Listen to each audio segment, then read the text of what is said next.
nós vamos estudar sobre a parábola do semeador e a infância. E para isso, convido você a fazer algumas coisas. Abrir a sua Bíblia, tomar notas, não confie na sua cabeça, nem você consegue entender mais a sua cabeça, como é que você vai confiar nela? Nós esquecemos de tantas coisas, não é? Depois da era tecnológica, a gente não guarda o telefone de mais ninguém. Antigamente a gente sabia do telefone de todo mundo da classe da gente. Todo mundo. Agora a gente não sabe o telefone nem, se brincar, da prima da gente, da pessoa, da irmã da gente, do irmão da gente. Então, Mateus capítulo 13, nós vamos ler, nós vamos orar pedindo iluminação do Senhor. Capítulo 13, versículos de 3 a 9.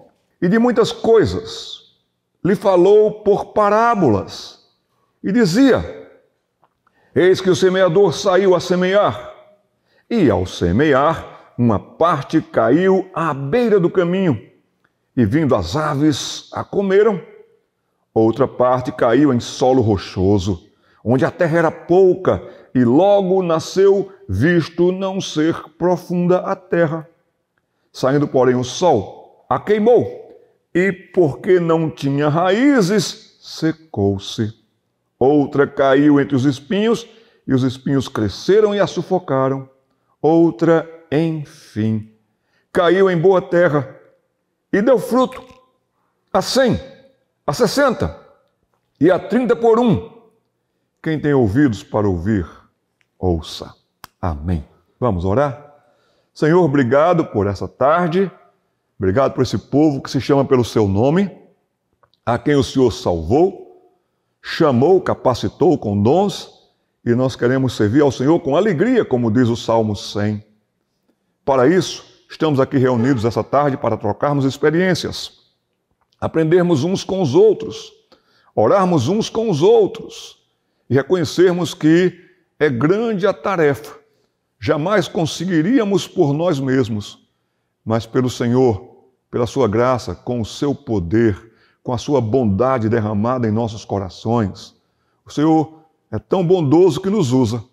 E assim, em que a gente, entrando numa sala de aula, aconselhando alguém, ouvindo uma criança, um aluno, um adolescente que está em dúvidas, que o Senhor nos capacite mais e mais para que a semente caia em bom solo e na vida daquela pessoa que nos ouvir produza frutos e muitos frutos. Em nome de Jesus. Amém.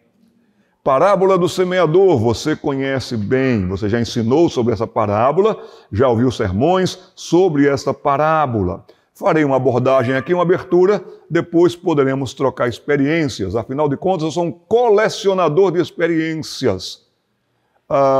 Viajando por esse Brasil inteiro, pelos interiores, pelos rios lá do Amazonas, tenho visto tanta gente boa. Sabe por quê? Porque Deus tem capacitado essas pessoas para o bom serviço, para a boa obra. A primeira realidade que nós vivemos é que nós vivemos dias difíceis para a infância. Se tem um grupo que está sendo constantemente atacado, covardemente atacado, diariamente atacado, é o grupo das pessoas que está na infância. Você volta ao tempo em que você era menina, em que você era menino, e você tinha uma tranquilidade, você não era atacado nem atacada na sua mente, na sua sexualidade. Você nunca desejou, mulher que me escuta nessa tarde, um segundo sequer pensar em virar menino. Nós também nunca pensamos em virar menina por um segundo, um átimo de segundo. Não havia isso, não havia esse desejo de mudar. Hoje, no ambulatório do Hospital das Clínicas, em São Paulo, ali está uma fila de espera, em que os pais estão esperando serem chamados. Daqui a 6 meses é a lista de espera. A tendência pode se aumentar, porque vão levar os seus filhos para receberem as primeiras orientações sobre a questão da não adaptação com o sexo biológico. Ou seja, vão trabalhar com esse menino e essa menina até que um dia ele queira receber orientações para a mudança de sexo, como se diz. E a lista de espera é para pais de meninos e meninas com a idade de 5 a 12 anos. Esses são os tempos, esses são os dias. Tempos em que se coloca um um celular na mão de um garoto de 2 anos de idade, um menino de 2 anos de idade, e ali ele aprende rapidamente a mexer aqui e ali, daqui a pouco está com ideias tão deformantes que ele vai absorvendo tudo aquilo. É triste saber e notar que a idade média de a pessoa entrar na pornografia é aos 7 anos de idade, meninos e meninas. Também, a idade média de começar a entrar no alcoolismo, 6 anos de idade. Então vejam como nós não estamos trabalhando num jardim de infância. Nós estamos trabalhando numa situação de ataques contra a infância. Bárbara Gância, aquela repórter que durante muito tempo foi da Folha de São Paulo, o sobrenome dela é italiano aí, Bárbara Gantia, alguma coisa assim, ela escreveu um livro e tem lá o seu estilo de ser, não é um livro cristão, mas um livro que eu recomendaria pais a lerem, professores a lerem, se chama A Saideira, em que ela conta como teve acesso ao álcool, que cada vez está mais fácil, mais rápido. E ela, aos 12 anos de idade, já estava bebendo. E ela passou 30 anos da sua vida bebendo, lutando contra o alcoolismo, começando ali na infância. A infância, nos dias do Império Romano, não tinha valor algum. Menino era moeda de troca, moeda de venda, moeda de escravidão. Não gostei desse menino, vou vender no mercado de escravos. Vou vender no mercado de escravas. E vendia aquela criança, aquele menino de 7, 8 anos de idade. Também era motivo de dizer assim, vamos produzir meninos e meninas para que eles vão trabalhar. E a gente aluga mão de obra barata. Se ele nascesse com alguma deficiência física, era largado na rua, para que fosse então ou usado por pessoas de má índole, ou então os cachorros devorassem aquele menino e aquela menina, bebês largados na rua. A infância nos dias do Império Romano era uma infância sofrida, maltratada, uma infância ignorante. A maioria não sabia ler. Então, quem tinha acesso era quem tinha condição de pagar um professor. Mas quem tinha condição de pagar um monitor, um professor? Pouquíssimas famílias. Era então uma infância analfabeta. A prostituição infantil no Império Romano era uma prostituição altíssima. Abandonada, como dissemos, se era enferma ou com deficiência. Mas a infância em Israel era diferente. Era vista a infância como herança. É herança do Senhor? São os filhos. Eu quero respostas, viu, gente? Passei pelo cemitério de Londrina, estava mais animado. Então eu quero respostas. É herança do Senhor? Muito bom. Agora você já viu pessoas ganharem herança e multiplicarem a herança, irem adiante com a herança. Pegou uma herança de uma terra e dali investiu em algumas coisas e a família prosperou dessa maneira. Mas também vocês conhecem pessoas que receberam herança e perderam tudo e ficaram endividadas. A mesma coisa com os nossos filhos. Ou eles serão herança para benefícios, para que a sociedade seja beneficiada, para que o bom nome da sua família e principalmente o bom nome do Evangelho, o bom nome de Cristo vá adiante, ou então será um prejuízo muito grande. Também era uma criança criada no temor do Senhor. Para isso nós temos os livros da sabedoria e entre eles o livro de Provérbios, que era um investimento principalmente nos meninos, para que esses meninos aprendessem a cuidar da sua vida, a cuidar da sua casa e a cuidar da sua nação. E, se encontrando uma esposa, que achassem um tesouro, não uma tesoura, mas um tesouro. Então, os nossos meninos, eles precisam ser bem treinados. Ontem tivemos um tempo aqui que eu espero em Deus que tenha sido abençoado. Alguns maridos de vocês estiveram aqui. Quem teve um marido ontem aqui? Então, cobrem dele. Porque tivemos um momento muito importante para investirmos nos meninos. E aqui você também vai ter muita orientação no livro de Provérbios para as meninas. Também esse menino e essa menina era educado na fé logo cedo. Deuteronômio dizia ali que você devia, pai e mãe, ensinar ao seu filho onde? Andando pelo caminho. Assentado, ao levantar, ao deitar, são verbos em casa. A fé começa em casa. Para os nossos filhos, para aquele neném que está no colo daquela mamãe, a fé não começa na igreja, a fé começa em casa. E aquela criança que não consegue ler, não consegue escrever ainda, consegue ver o Evangelho ou não em casa. A fé começa em casa. Aprender a amar ao Senhor. Para quem as crianças fazem perguntas? Para os seus pais. Então precisamos, pais, que os nossos pais dos alunos e professores aqui que me escutam tenham reuniões pais e mestres. Chame os pais em classe. Vá buscar. Achei interessante porque minha esposa fez isso, sou bem casado com a Priscila, e ela disse, olha, depois da aula eu quero uma conversa com os pais. E ela falou pais no sentido de a dupla, o pai e a mãe, os que criam. Só vieram as mães. Aí você vai buscar os maridos de vocês, tudinho.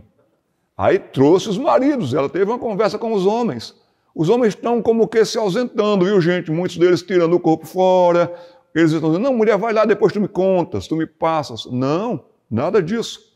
O homem é que tem que estar ensinando, orientando, acompanhando, e tragam os pais como parceiros da escola bíblica dominical, e que os pais vejam que, na verdade, a escola bíblica dominical é uma abastecedora daquilo que ele faz em casa, educando na fé desde cedo a criança. Também era ensinada de perto. Vamos abrir lá em Deuteronômio, capítulo 6, versículos 6 e 7.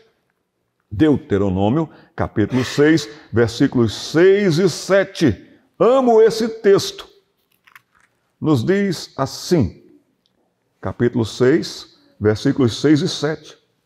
Essas palavras que hoje te ordeno estarão no teu coração. Muitas vezes nós temos a palavra na mente por informação que nós recebemos desde criança, crescemos ouvindo, mas não praticando e crendo. Tem que estar no coração. A boca fala do que o coração está cheio. O coração abastece a mente. Já lidou com gente cabeça dura? E muita gente, não é? Cabeça dura vem de onde? De um coração duro. Então você deve fazer isso. Você deve guardar a palavra no coração. E aqui diz, e tu as inculcarás. Não é abra a boca e você vai ouvir uma enxurrada. Não, não é isso não, gente. Abra os ouvidos, abra a boca, engole tudo. Não, é você conquistando e cativando. Pais e professores, na área dos filhos, na área dos alunos, nós temos que fazer duas coisas com as crianças. Duas palavras. Nós temos que conquistá-las. Conquiste os seus alunos. Aluno tem nome, aluno tem data de nascimento, aluno gosta de você. Então, conquiste os seus alunos e cative os seus alunos para o assunto que você está aí ensinando. Todos nós fomos alunos um dia, ali no primário, o antigo primário, né? Fundamental 1, depois Fundamental 2, e nós guardamos com muito carinho os nossos melhores professores. Não é verdade? Tem professor que a gente só não fazia isso porque a gente tinha temor do Senhor, mas tinha professor que a gente orava para Deus levar. Não tinha assim, Senhor, por favor, essa professora tal, Senhor, não dá, Senhor, não dá. Já dei toda a chance para ela, está na hora do Senhor recolhê-la, não é? Mas tinha aquela professora. Ah, como eu me lembro das minhas professoras queridas, dos meus professores queridos. Amo português, amo ler, amo Machado de Assis, amo os nossos poetas, amo a literatura brasileira, porque fui ensinado com conquista e fui cativado. E como de fato me fez bem. Agora, matemática, olha, eu deixo para vocês. Mas como é importante nós realmente inculcarmos por cativar, conquistar. Conquistar, cativar. Você deve fazer isso aqui. Inculcarás aos teus filhos, delas falando, assentado na tua casa, andando pelo caminho, ao deitar-se e ao levantar-se. Está aqui. Agora veja esse capítulo 6, como é lindo. Olha toda a fluência desse capítulo. Olha como um rio vai fluindo, vai indo, vai indo, vai indo. Você conquistou, você cativou. Veja o versículo 20. Olha que versículo fantástico. Vamos ler todos? Quando no futuro te perguntar dizendo, que significam os testemunhos e estatutos e juízos que o Senhor nosso Deus vos ordenou? Uau! Um dia eu vou orar para que aquele menino que está no colo daquela mamãe diga assim: mamãe, me explique agora, por favor, sobre a dimetilaminofenildemetilpirazolonização da graça. Eu gostaria muito disso.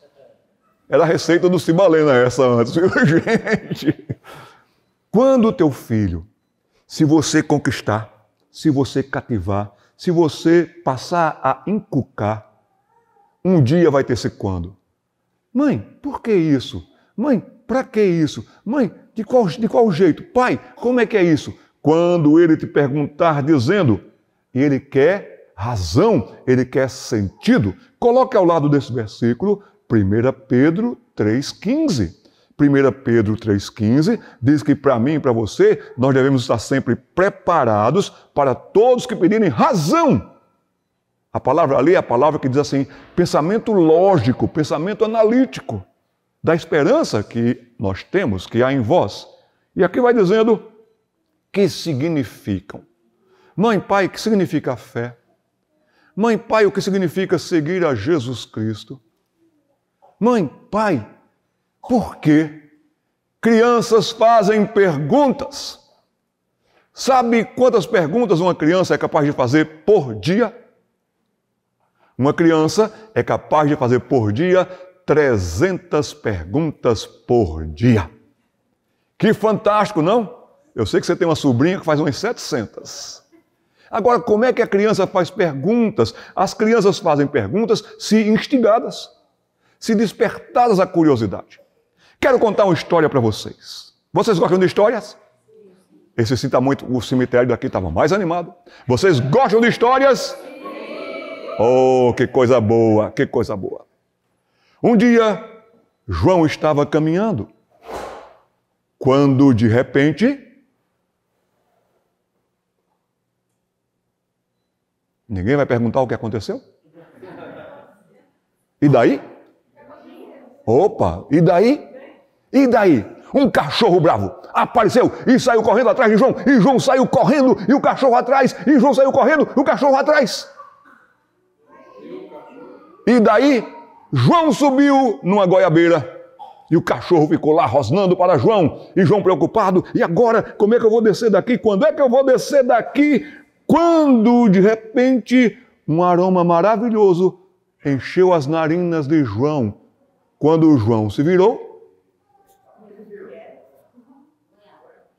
Ritinha estava tentando alcançar uma goiabeira. E o perfume de Ritinha não só encheu as narinas de João, mas também atingiu o seu coração.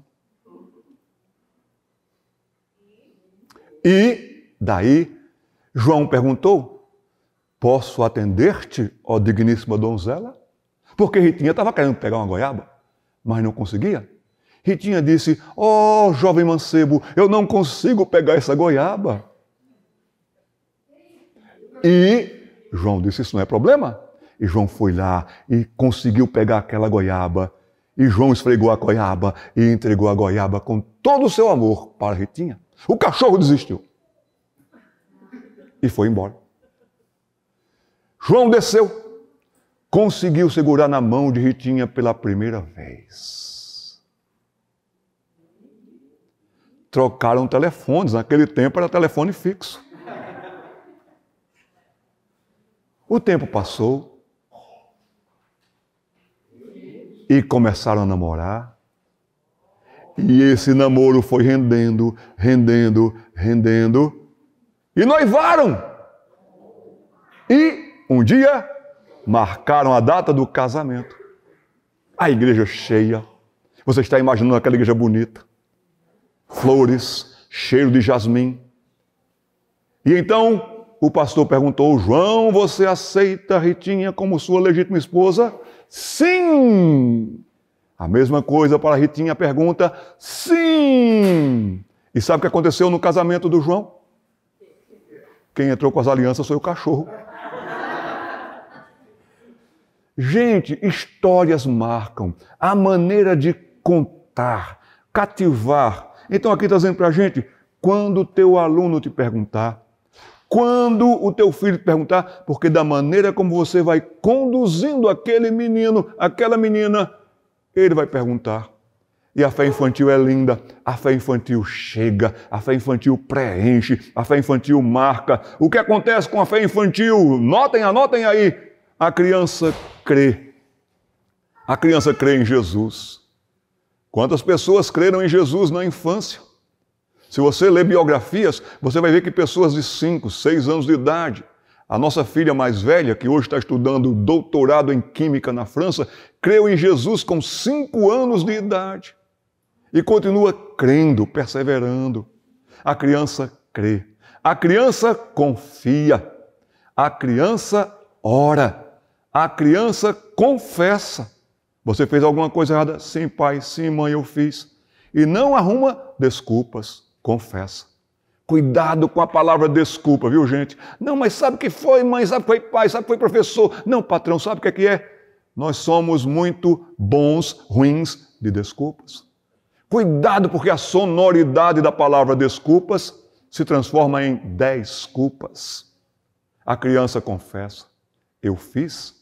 Provérbios 28, 13 diz, o que encobre as suas transgressões, ou seja, fica arrumando um jeito, jamais prosperará, mas o que a confessa e deixa, alcançará a misericórdia. Então você vê que a criança crê, a criança confia, a criança confessa, a criança ora ao Senhor. Reunião de oração com adultos, quem sentir desejo no seu coração, ore, fica aquele silêncio. A irmã Maricotinha termina orando, ela que ora sempre. Criança evangeliza, fala de Cristo para amiguinho, fala de Cristo para amiguinha. Crianças fazem tudo isso, por isso que o diabo odeia a criança, porque se a fé chegar no coração infantil, ele vai ficar furioso. Agora, essa fé infantil, ela precisa ser desenvolvida, como nos diz Filipenses. Desenvolvei a vossa salvação com temor e tremor. Por isso que acontece muitas vezes, eu sou procurado por pais e mães, pastor, eu não entendo porque meu menino está com 14, 15, 18 anos de idade, porque minha menina está tão revoltada, eu não entendo porque era tão crente quando era menina, tão crente quando era menino, ia lá na frente, recitava, cantava. É claro, a fé infantil serviu para a fase da infância. Agora, uma pessoa, se ela está com 5 anos, ela tem que ter responsabilidade, ela tem que ter fé e ela tem que ter estatura e capacidade cognitiva de 5 anos. E ela vai crescendo junto com todo esse pacote aqui. Agora, se a fé vai ficando nos 5 anos, estão me entendendo? E ele está aqui crescendo com 8, 12, 10, os desafios daqui são muito maiores e mais intensos do que os daqui. E agora fica esse espaço. E esse espaço não fica vazio, esse espaço vai ser preenchido por outras vozes. Então você tem que ir treinando os seus alunos para que eles vão crescendo em estatura e graça diante de Deus e diante dos homens. Aqui, voltando para o texto de Deuteronômio ainda, você sabendo agora que a criança confia, confessa e deve ir crescendo junto, para quando chegar ali na fase dos 14, 15, ter uma fé correspondente. E aonde a Escola Bíblica Dominical entra com isso? Colaborando com temas, com assuntos, com apologética desde cedo, com doutrina desde cedo. Voltando para o texto, que significam os testemunhos. Mas também já recebeu informação suficiente para saber que tem os estatutos do Senhor. Já recebeu informação também para perguntar ainda sobre os juízos do Senhor, que o vosso Deus, ele não disse, quando tiver um tempinho, pensa, tá bom, não. O nosso Deus vos ordenou. O Deus lá de casa. Fui pastor em Goiânia e fui professor da classe de pais. E um dos temas que trabalhei ali foi sobre a fé lá de casa. A fé da igreja está bonita. A fé no ministério infantil está bonita. Mas e o Deus lá de casa? Como é que é o Deus lá de casa? Foi um tempo de muita meditação, de muita reflexão, de muita contrição, de muito arrependimento. Será que Deus está lá em casa ou só está na igreja? Então precisamos fazer isso. Preguei para homens batistas 4 mensagens. E se o profeta Ageu passasse uma semana lá em casa? Já pensou nisso? Se o profeta Ageu passasse uma semana na sua casa? Como é que ele ia escrever para você? Mas ele escreveu para você, está na palavra de Deus. Então nós precisamos disso. Quais são isto, para que a nossa fé bem pensada redunde em bons serviços para a glória de Deus. Deus ordenou. Aí aqui tem o versículo 21. Quando? Então. Quando? Então. E o então não pode ser, sabe o que é, meu filho?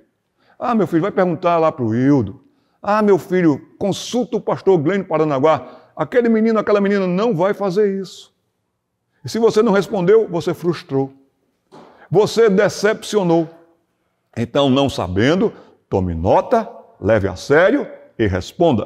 Então dirás a teu filho, éramos escravos de Faraó. Filho, filha, a vida ali era difícil. Olha, seu avô, sua avó sofreu tanto. E ele vai contando para a criança histórias bíblicas, mas trazendo para a fé em Jesus Cristo, a fé que funciona. Um dos nossos temas de estudos também, Hildo, depois vamos conversar para fazer uns cursos aqui, se Deus quiser, com o Ministério Pequenos Passos, é a fé que pega.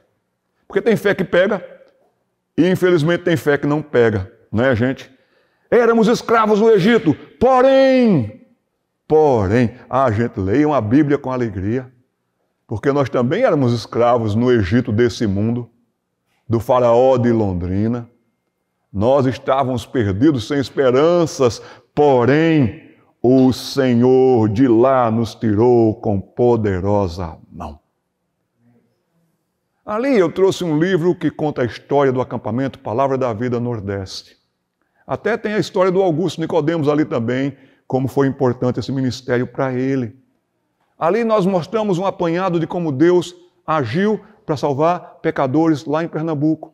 Ali tem a minha história no final de quando eu conheci a Cristo, como é que eu estava. Olha, Faraó me esfregava no chão assim como pano de chão sujo. E como Deus teve misericórdia de mim. Precisamos ler histórias, biografias, para ver como Deus é suficiente, poderoso, soberano e gracioso. Ele nos tirou de lá com poderosa mão. Então tem que ser ensinada de perto. Também em Israel nós podíamos ver que haviam problemas e dificuldades. Grandes problemas para a infância em Israel eram as invasões e os exílios. Está dando para todo mundo ver aqui?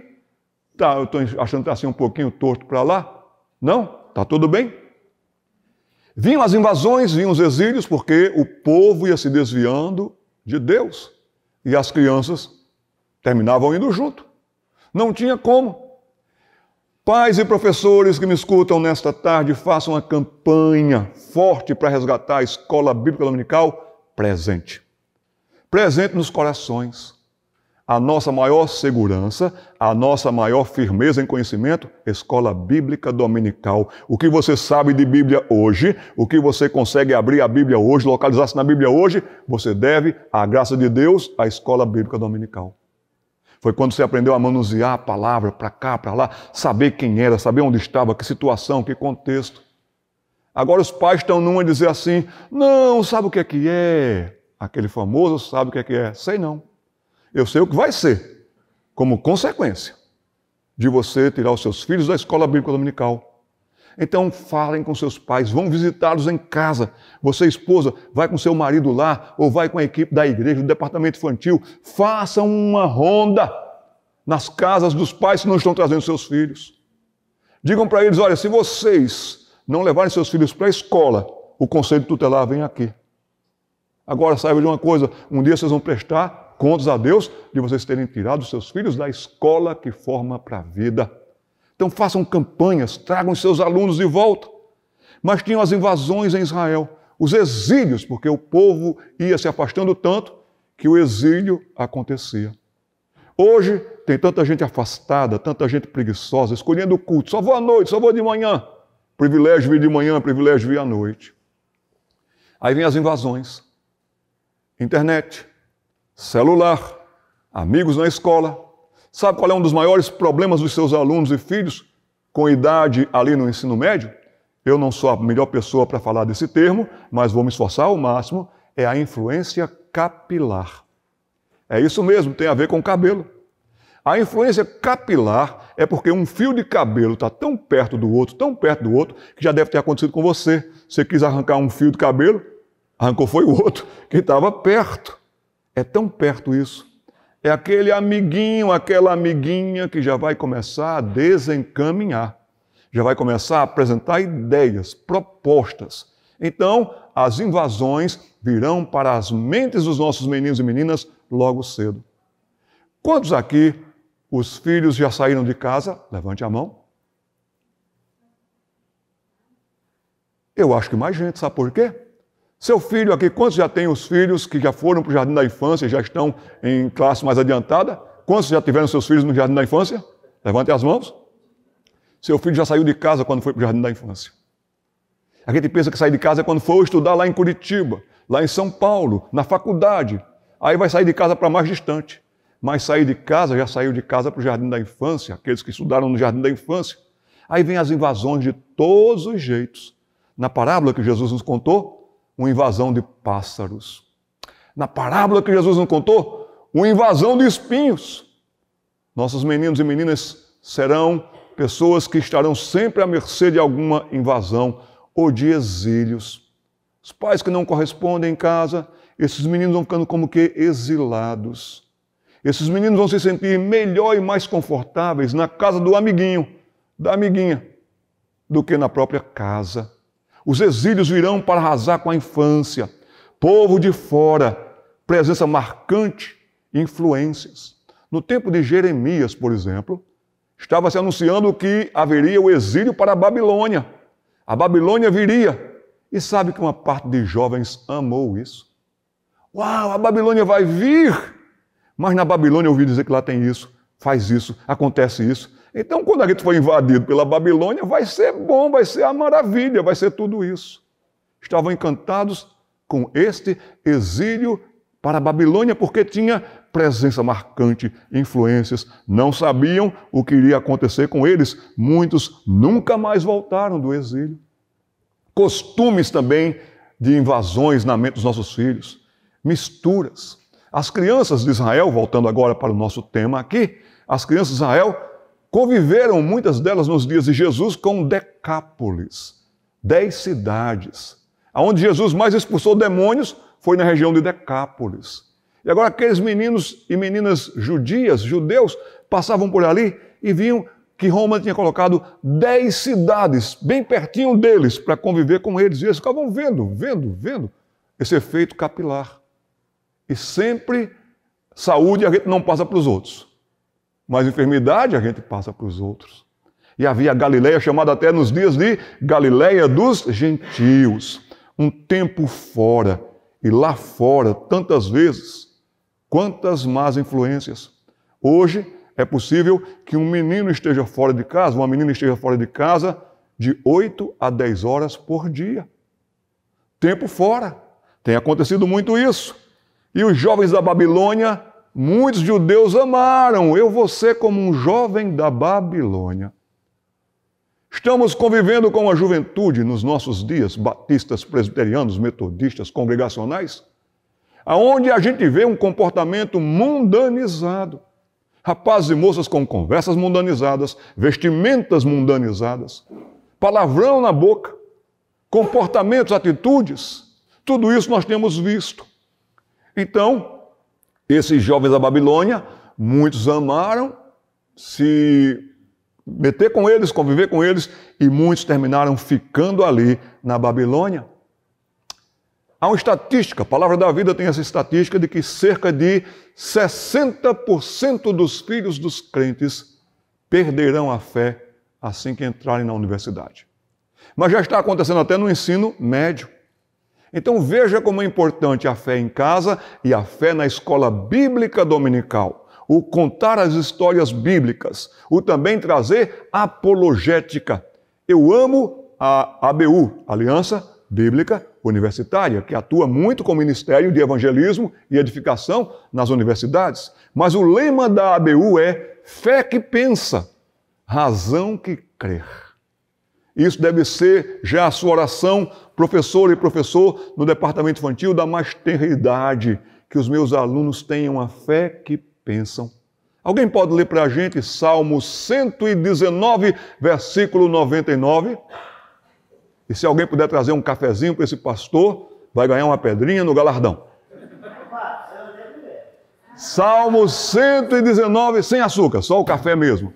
Salmo 119, versículo 99, é o que eu oro para que seus alunos, seus filhos, já no ensino fundamental 1, fundamental 2, ensino médio, também ali na faculdade, veja o que esse menino e essa menina vai ser capaz de dizer, baseando-nos em Deuteronômio 6, baseando-nos no menino, na menina que fez perguntas. Quem vai ler para a gente? Levante a mão. Quem não tem mão? Você vai ler para a gente. Compreendo mais do que todos os meus versos, porque medito nos teus testemunhos. Amém. Eu compreendo mais do que os meus mestres. Eles estão lá dando aulas, eles estão lá colocando coisas anti-Deus, são anticristos. Mas eu compreendo mais como é a vida do que eles. Por quê? Porque eu medito nos teus testemunhos. O semeador saiu a semear, e você conhece, a semente foi a mesma. O solo ali estava, mas o que havia em volta era bem diferente. E aí, eu já estou querendo me dirigir para o final.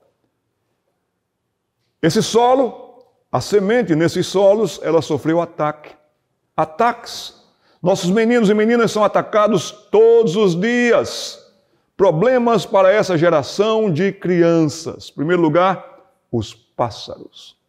O que é que a gente podia aprender com a invasão dos pássaros? O que é que você e eu poderíamos contextualizar para os nossos dias e tempos aqui em Londrina? Em primeiro lugar, o ataque é rápido. Você lança a semente do Evangelho, o inimigo não sossegará enquanto rapidamente não dá uma contraproposta, uma outra ideia. E ele vai fazer de tudo para que esse menino e essa menina não acolham no coração aquela semente. O ataque é pronto, preciso, focado. O inimigo, ele enxerga longe. Coloque aí como desafio de oração e ação. Anote aí, desafio de oração e de ação. Resgatar o dia do Senhor.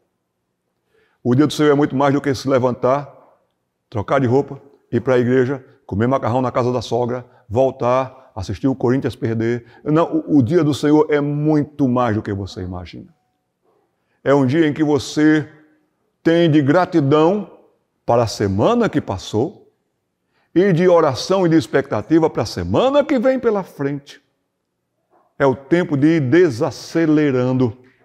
Já no sábado à tarde, as pessoas deveriam estar desacelerando. Meu incentivo, desliga celular, desliga o Wi-Fi, desliga a internet. Pastor, não diga isso, pastor. Culpa sua. É meu balão de oxigênio. Somos nós que estamos já totalmente impregnados e viciados nisso aqui. Desligue tudo no sábado à tarde. Leia um bom livro, pegue uma biografia, leia com seus filhos. Fazíamos isso com as nossas filhas. Um incentivo que eu tenho dado para os pais, leia um capítulo de um livro e façam os desenhos. A família vai fazendo desenho, guarde aqueles desenhos para mostrar lá na frente para os seus filhos. Vocês não vão esquecer da história de João e de Ritinha. Estou precisando do nome para o cachorro, viu, gente? Então vejam como as coisas são. No domingo, dia de meditação, de contemplação, de passeio, de estar com a família. Considere a quantidade de pássaros. Eu diria que hoje, cada vez mais, tem muitos humanos que odeiam o Evangelho. Não é só Satanás não, viu, gente? Não são as forças demoníacas espirituais. Mas tem muito professor do seu filho, professora da sua filha, que odeia o Evangelho. Tem muita gente que está aí como influencer, que ridiculariza o Evangelho porque odeia o Evangelho. Já viram esses influencers que têm milhões de seguidores? A faixa de idade desses rapazes e moças que são influencers, dos nossos meninos e meninas, a faixa de idade é mais baixa e a quantidade é muito grande. A semente nem tem tempo. Conte com os pais dos seus alunos. Olha, vou dar essa aula, vai ser sobre esse tema. Andando pelo caminho, no carro, perguntem. Incentive seus pais, dos seus alunos, a perguntarem. Como foi a aula hoje, filho? Mas não é aquela pergunta, como foi a aula hoje, filho? Não, uma pergunta interativa. E vá conversando, vá trazendo, para que a semente que foi ensinada vá penetrando. Que a semente não penetre, não fique.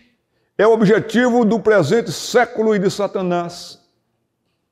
No nosso ministério Pequenos Passos, que estamos fazendo desse momento a nossa missão, uma missão orando a Deus para que a gente ajude a orientar quem tem os pequenos passos, para que deem grandes passos nos caminhos certos.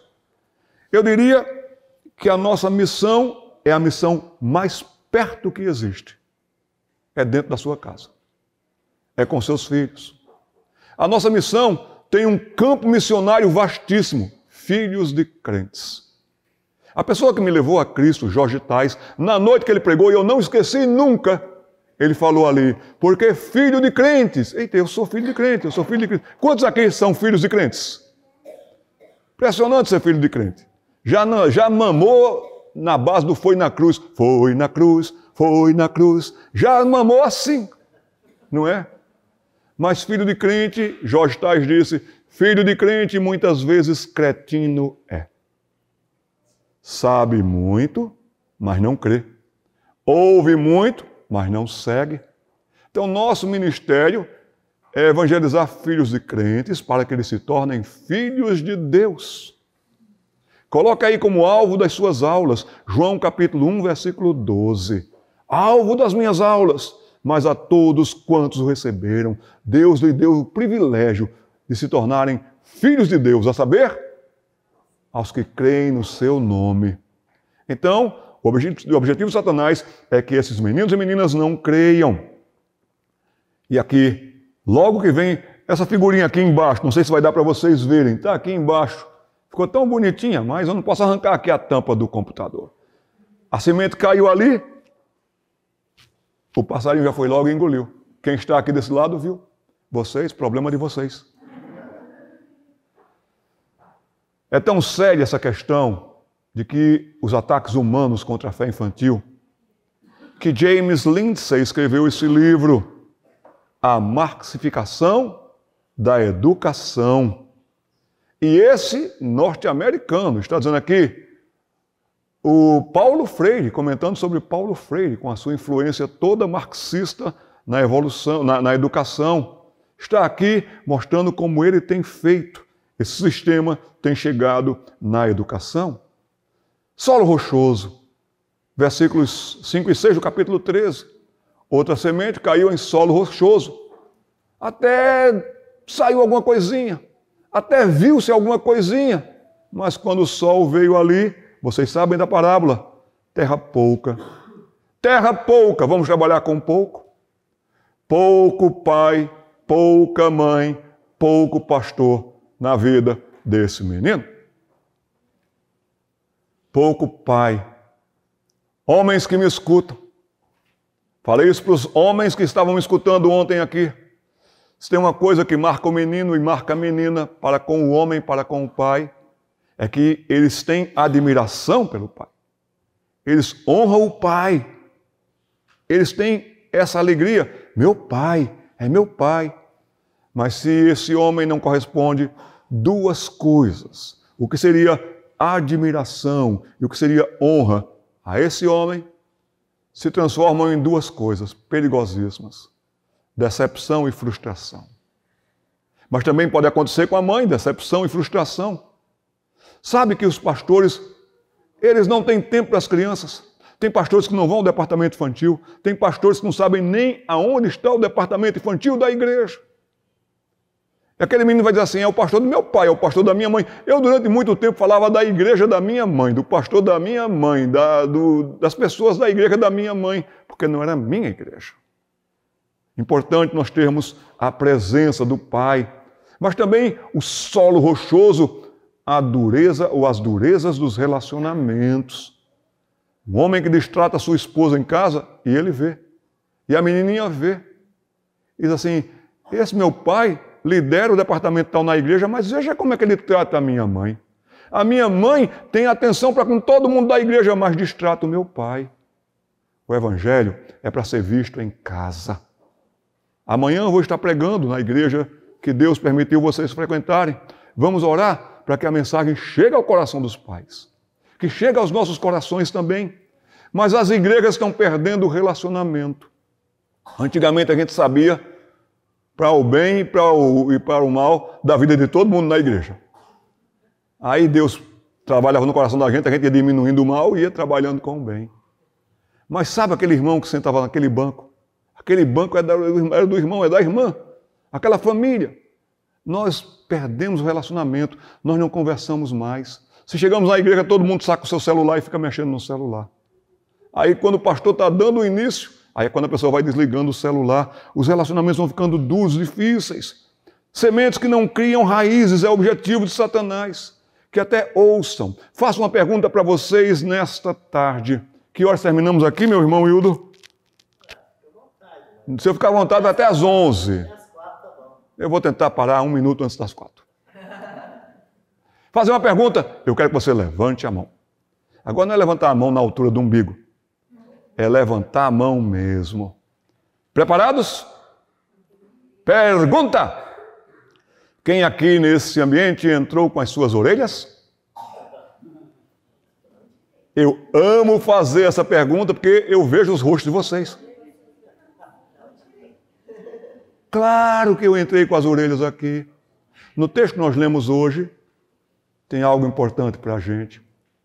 Porque quem entra num local como esse, num culto, na igreja, e entra só com as orelhas, acontece um fenômeno.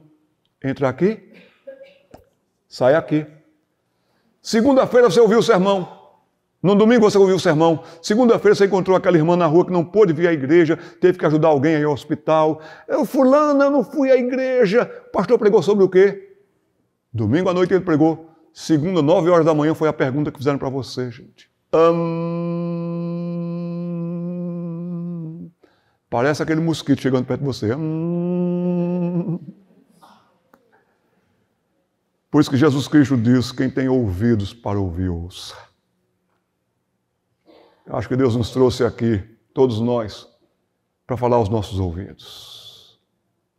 Para que a gente veja que a aula relaxada que a gente dá, a aula displicente que a gente dá, o não estudo da palavra devida que a gente já tornou habitual, aquela olhada na lição que vai ser a aula daqui a 15 minutos. Isso não pode acontecer, meus irmãos. Maldito aquele que faz a obra do Senhor relaxadamente, displicentemente. Falando sobre os dons, anote esse texto, Romanos capítulo 12, versículo 7.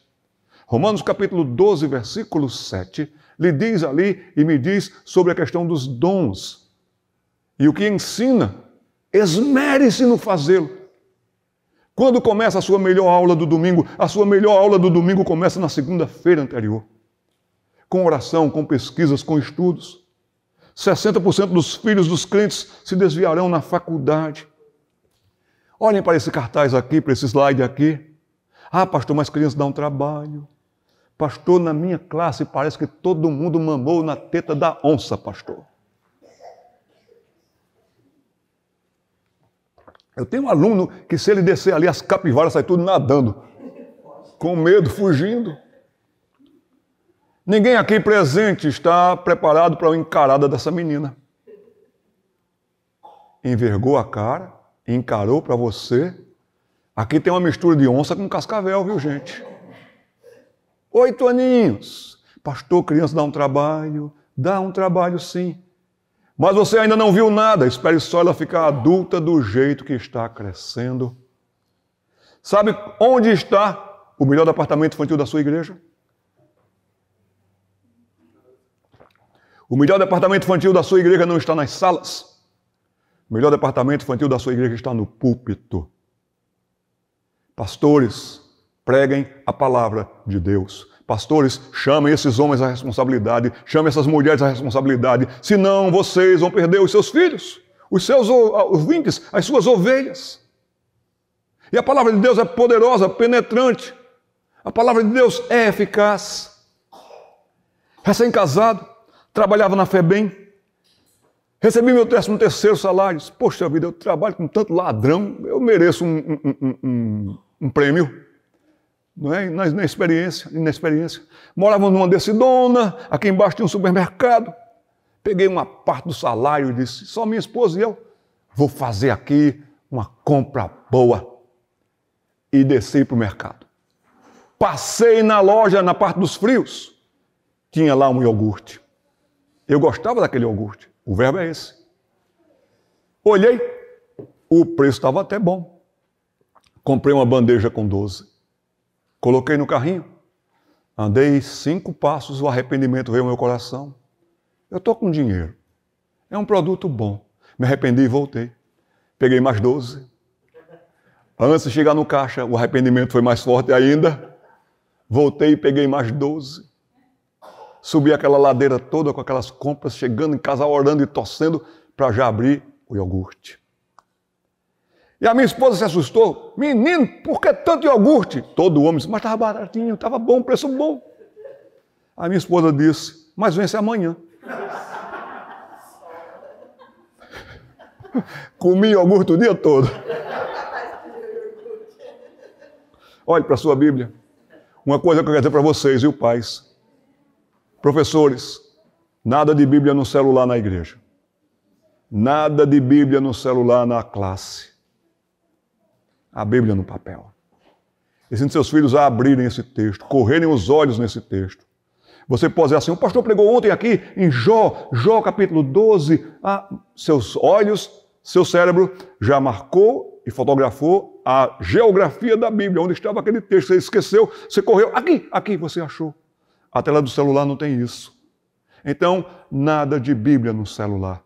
Eu tenho a Bíblia no celular para viagens, para minha edificação pessoal, quando estou num ônibus, num trem, mas ensinem seu povo a trazer a Bíblia no papel. Você pode marcar com lápis, você pode anotar ao lado. Por favor, comecem essa campanha fazendo exatamente isso, que vai ser bom. Deixa eu adiantar aqui, senão a gente não vai terminar. E a outra parte caiu nos espinhos. Aqui eu poderia fazer uma análise nessa tarde para os nossos dias e tempos. Quando caiu entre os espinhos, que você vê ali, cresceram os espinhos, sufocaram. Vão ridicularizar a fé dos nossos meninos e meninas logo cedo. O ataque neo-ateísta, o ataque darwinista, começa já aos 7 anos de idade e não vai parar mais. A minha esposa, Priscila, escreveu 2 livros, está terminando o 3º livro. Nós estamos numa série de Gênesis de 1 a 11. Tome nota desse livro. Você pode entrar em contato conosco, nós podemos andar para você, estudando Gênesis 1 e 2 com os alunos. Estudando Gênesis 1 e 2 com as crianças. Ou seja, ali você vai ter 23 lições sobre o Deus Criador. Para você, sem pressa, passar essa linda visão de que Deus é o Criador, sustentador, mantenedor de todas as coisas, vai ser já prevenção para o que eles vão ouvir daqui a pouco. Como é que começa o credo dos apóstolos? Creio em Deus Pai, Todo-Poderoso, Criador dos céus e da terra. Então nós precisamos ensinar esta boa base. Depois vai ter estudando Gênesis 3, 4 e 5 com as crianças. E vocês, nessa fase de idade, que é uma fase crítica, 7, 8 e 9 anos de idade, para quem esses estudos até está bem direcionado, se bem que tem muita gente dando esses estudos até para adolescentes, para recuperar tempo perdido lá atrás. Caiu entre os espinhos, a pressão dos colegas, a pressão dos professores, que não temem a Deus, a pressão daqueles que ridicularizam a nossa fé. Junte-se a isso o descuido dos pais, junte-se a isso uma infância sofrida. Tem muito menor abandonado em Londrina, residindo em todos esses lindos condomínios que a gente vê de longe. São meninos e meninas totalmente abandonados, largados, meninos carentes, meninas carentes. Não é só aquele que está pedindo alguma coisa no farol. Se esses meninos e meninas pudessem ir para o farol, iam pedir atenção, iam pedir amor, iam pedir respeito, iam pedir consideração, iam pedir ensino. Porque tem tudo materialmente falando. Mas de que adianta juntar tanta coisa? Louco, essa noite te pedirão a tua alma. O que tens para quem será? Infância sofrida, suicídio infantil tem aumentado. Nunca tínhamos ouvido falar de suicídio infantil. Ouvimos falar de suicídio aqui, ali, alhures. Mas já se registra na história do presente século suicídio infantil. Estima-se que a cada 5 dias, uma pessoa de até 8 anos de idade tira a própria vida. Vocês ouviram isso mesmo? E é de doer no coração. Até 8 anos de idade. Você não sabe para quem você está dando aula. Se está ali largado pelos pais em casa. Se está ali sofrendo dores abissais. Então dê a melhor aula para a glória de Deus e os seus alunos tirarão proveito disso. Preguem a Cristo, preguem o Evangelho. Ah, meu querido, minha querida, você tem um grande desafio. Eu incentivaria você a investir um bom tempo desse tempo de ano que a gente tem pela frente ainda para ler. Leiam, por exemplo, esse incomparável Cristo, vocês vão ver que bênção. E eu termino perguntando, qual é o ministério infantil que Deus usa? Estive em igrejas muito bem amparadas, preparadas. Graças a Deus, a igreja de vocês tem tanto recurso para um bom ensino. Vi as salas de aulas de vocês, maravilhosas. Já estive em região no Nordeste que nem cadeira para os meninos sentarem tem. Mas qual é o ministério infantil que Deus usa? Tome nota disso e nunca se esqueça disso. O ministério infantil é centrado em 5 dias. 5 dias farão toda a diferença de uma criança, de um aluno, de um adolescente, se o departamento infantil da sua igreja for levado a sério nesses 5 dias. Pode ter tudo que você puder ter de tecnologia, de tudo, mas se não tiver nesses 5 dias, você faliu como professor. A sua igreja faliu como abastecimento à infância. O primeiro dia do departamento infantil, que deve ser centralizado em 5 dias, o dia da criação. Então trabalhem muito bem o dia da criação. E Deus fez, e viu Deus que era bom. Mostrem o poder, a soberania de Deus. Tragam ciências para dentro da sala de aula. A ciência vai louvar a fé. E quem tem fé vai, de fato, viver a ciência com gosto. Salmo 111, versículo 2. Dê uma olhada nesse salmo aí. Quem tiver com celular, está proibido de ver no celular. Salmo 111, versículo 2. Está escrito esse salmo em cima do laboratório de Química, Física, Matemática da Universidade de Manchester. Lá no laboratório Cavendish, que era um homem temente a Deus, que desenvolveu todo o sistema de laboratório da ciência moderna. Salmo 111, versículo 2, quem vai ler para a gente? Levante a mão. Vamos, gente. Muito obrigado, minha filha. Você vai ler em claro, alto e bom som. Fique de pé para ler para a gente. Olha o que está escrito nesse salmo e olha o que está escrito lá no laboratório Cavendish, em Manchester, em Cambridge.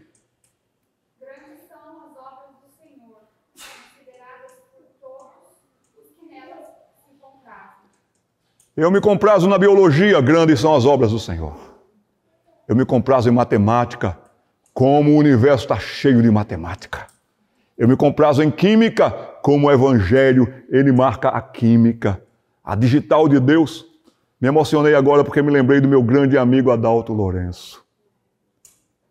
Ah, Deus, muito obrigado porque o Senhor levantou Adalto. E que levante seu filho, sua filha, para serem continuadores dessa obra. Grandes são as obras do Senhor. Você vibra com matemática? Vá longe. Você vibra com física? Vá longe.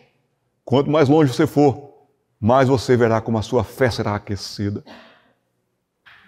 Os maiores ganhadores do Prêmio Nobel de Ciências, crentes em Cristo Jesus. Dê uma olhada lá, coloque lá, vencedores, ganhadores do Prêmio Nobel.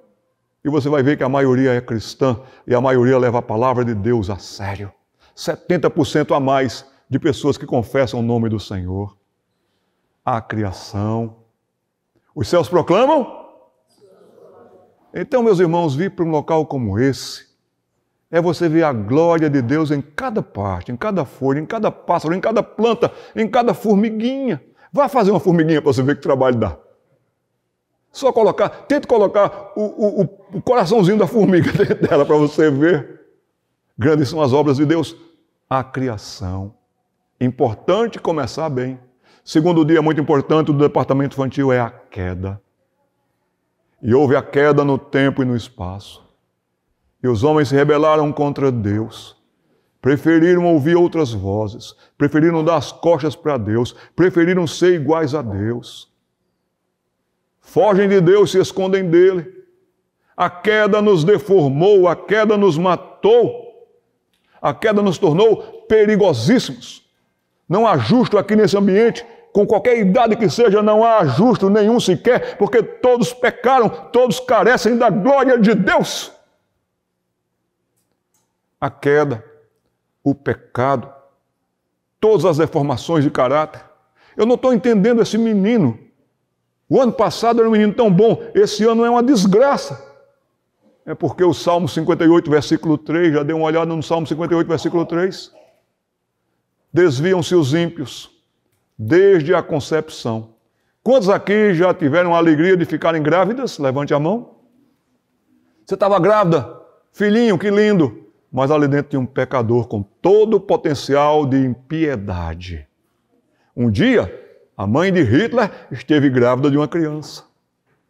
O potencial de impiedade é incalculável para todos os habitantes do planeta Terra.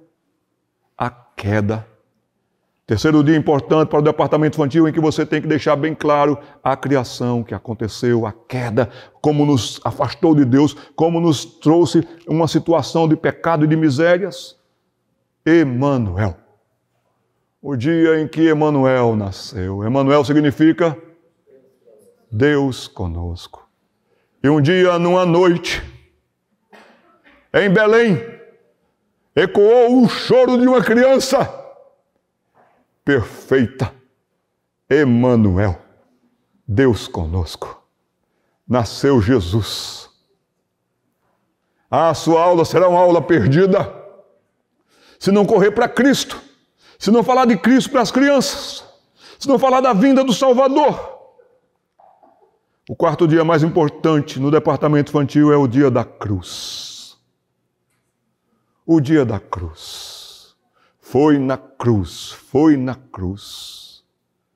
Fostes resgatado por alto preço, preço de sangue, sangue do Cordeiro de Deus. O Filho de Deus foi levantado na cruz. Preguem a cruz. Falem de Cristo. Evangelizem os seus alunos. Eles podem ser bons alunos, mas péssimos pecadores, grandes pecadores. Só o sangue de Jesus Cristo nos resgata. E o último dia importante para o departamento infantil da cruz, vem a ressurreição, claro, é o dia da glória. Anunciem aos seus alunos, anunciem aos seus filhos, anunciem às crianças de Londrina que Jesus voltará. Que um dia os céus de Londrina se rasgarão de alto a baixo e todos verão, todo olho verá de toda parte do mundo. Todos os que estão no pó da terra se levantarão, se reunirão todos e verão Jesus. E na sua história, que me escuta, que me vê agora, você também que está acompanhando a gente aqui nessa filmagem, vai acontecer pela primeira vez na história e pela primeira vez na sua história, os seus olhos e os olhos de Jesus vão se encontrar. E ele vai olhar para você. Os olhos de Jesus. E ele vai sorrir para você. Vai lhe chamar pelo nome e vai dizer, vinde bendito, vinde bendita. Mas no Apocalipse também diz que os olhos de Jesus são olhos de fogo. Então examinemo-nos como andamos, como ensinamos, como servimos, como vivemos, e que as nossas aulas sejam da criação, a queda, a Cristo, a cruz, a ressurreição, que está bem envolvida com a cruz, louvado seja o Senhor, e a glória. Que o Senhor nos abençoe. Amém.